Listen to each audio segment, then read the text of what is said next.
Hello, today try to save time. So went ahead and wrote everything down. Lesson 6.2, lines of feet. We did see lines of feet last time when we made a scatter plot. So this is the scatter plot, which is just points all over, right? Scattered across the graph. And then the line of feet is the line that goes the closer to most of the points. It doesn't need to touch any point, but needs to be closer and in balance. Same amount of points on one side and the other side.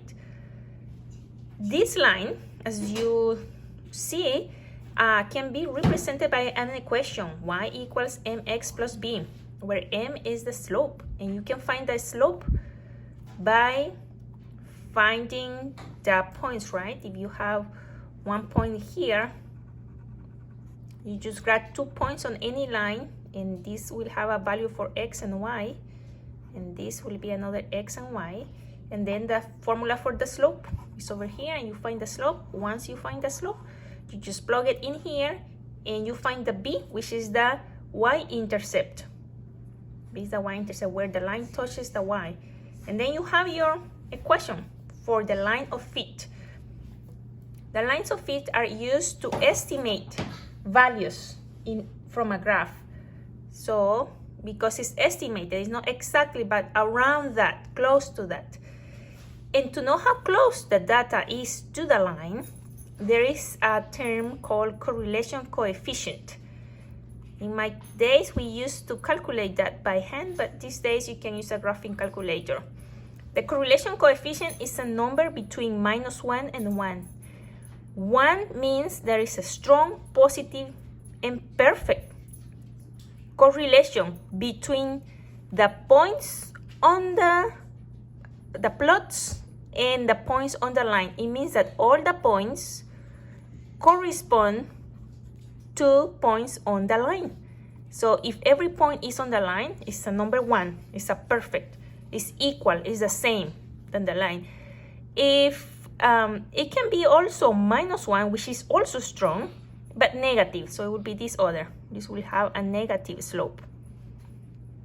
So it's a perfect also correlationship, but negative. And anything in between, like this one, these plots, it's not a perfect one because there are points that are away from the line, but it's closer. It will be closer to 1, maybe 0.90, 0.80. If you get the correlation of 0, it means that there is no correlation. Points are just all over the place. But the closer they are to 1, the stronger the correlation is. Or -1, the stronger. The closer they are to 0, the weaker the correlation is. So over here, I just went ahead and put this table, which is a study about caves, bats in a cave. And they made a study from 2010 to 2017. In 2010, they put that was year 0. There were 327,000. That's why I put a K here. This is in thousand. How many thousand bats were in the cave? And in 2017, there were 197,000 bats in the cave. You notice that as the more years are, the less bats are. This tells me right away that this is a negative correlation, because as X increases, Y decreases. So it's going this way. It's having this shape. Now, let's do this on the graphing calculator. Let me bring my calculator. Let me turn it on. I suggest that first that you clear all your data because it can interfere with your new calculations. For that, on the Texas 84, you do second and plus. And here you go down to clear all list. Enter. Enter. Done. Now that it is clear, then we can go to the statistic plot, which is second, y equal. You want to use plot 1. Make sure that it's on, not off. It's on. This is a type, scatter plot, the list, and the mark. We're ready now. So let's go to statistics. Hit the statistics. And edit. In edit, you will enter the data. L1 will be for X, and L2 we will use for Y. L1, we have 0 here. So 0, enter. 1, enter. With enter, you just enter the values. 5, 6, and 7. And with the arrow, you move off column. So the bats are in 1,000, 327. And then 306, 299, 270, 254, 232, 215, and 197. And I have all my data there. Now, if you want to see this data, hit the graph, and the graph will show you the points in the line.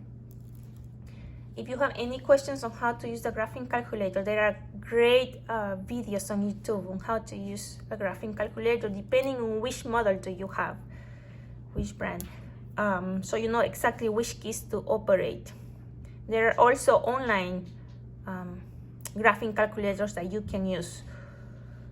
Okay, so this is my graph. What we need to know now, the equation. Remember, we're trying to find the equation here. So to find the equation, you want to go to statistics and calculus. Now, I'm going to calculate. We're going to calculate the linear regression, which is how the graphing calculator uses to find the correlation coefficient. And here, you are going to use the L1 and L2 for X and Y. You want to store. You can, here on the store, you want to hit vars. And here you go with the arrow to Y vars. Function is what we are looking. Function of Y1, enter. Now that we have that function here, let's go down to calculate and enter calculate. And they are giving you the data. Instead of M, the graphing calculator uses AX plus B, but this is exactly the same equation. So the A is negative like we thought. It's a negative slope. So it's negative, so I'm going to substitute the A for minus 18.83. And B, which is my y-intercept, is 328.41. So I have my calculation over here, my equation. And question, if the trend continues, in which year? Here is the question. In which year there will be 65,000 bats in the cave? And bats is the Y, see, and years is the X. So I am giving a Y, and I will have to solve for X. So when Y is 65, and I only put 65 because 65,000, we are working in thousands. We are just putting the 55 equals the slope, minus 18.83. This is the slope of A is equal minus 18.83, and A is equal to M. And my y-intercept is 328.41. So is the slope times X plus my y-intercept. If I'm solving for X, let's put X over here and solve everything. 65 minus this divided by the number this multiplying the X. Do the equation the best way that you know how to solve it. Just solve for X. And X is around 14. It's not 14, it's 13.98. It's close to 14. So that's why I put this. It's close to 14. It means that in this year, there will be 65 bats. And which year is that? Well, the study started in 2010. 2010 plus 14 years gives me, if I do this, 2020. So in 2020, there will be 65,000 bats if the trend, which is the slope, continues. And the slope is decreasing. So the trend is to extinguishment. I don't know if that's a real word, but the bats are getting diminished every year. It's going down, the count of bats, at least in this cave. I hope that helps. Have a good day.